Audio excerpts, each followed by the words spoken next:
السلام عليكم، مرحبا بكم في القناة بالتالي. اليوم جبت لكم هذا الفيديو. حبيت نبدل الديكور ديال هذا الموبل اللي عندي في الدخله ديال الدروج كما كتشوفوا مسبوق بالاحمر، وبغيت نعاود نجدده.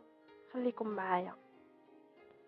اول حاجه درتها انني حيدت المجوره من الموبل، من بعد بديت كنصبغ بالشيته بصباغه بيضاء.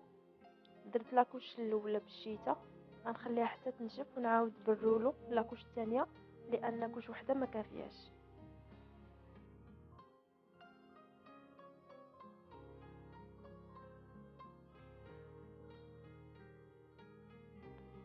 بعد ما ساليت المجوره جيت كنصبغ في الموبل.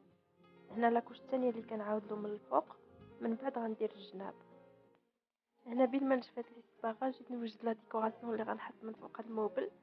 كما كتشوفوا عندي هاد البلاطو حالته حاله مغبر مسكين، حتى الغبره نسيت ما مسحتهاش. بديت كنصبغ فيه نيشان. المهم غنصبغ بالكري كامل ونخليه ينشف.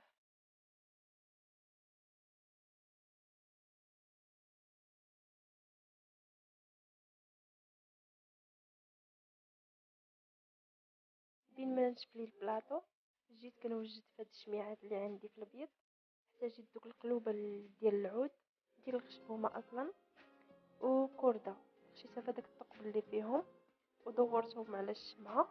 من بعد عقدتها من اللور وغلظتهم بالكولا.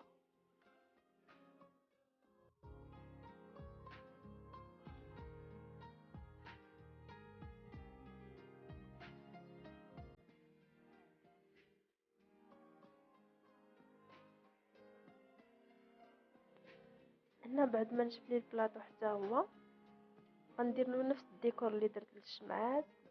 قليب صغير درت له كردة وغندورو من الجناب ديال البلاطو بالكولا.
هنا بعد ما نشف لي الموبل حطيت الشميعات اللي صايب وليت صبغتهم بالكري وقليبات بالكري لان البيض مع البيض ما جاش واضح. حطيت هذيك الساعه وداك الفاز اللي كنت مصايبه قبل بقشور ديال البيستاج، وهداك الديفيزور اللي كيدير الريحه. هذا هو الشكل النهائي. نتمنى تعجبكم لا فيديو وما تنساوش تابوناو في لاشين.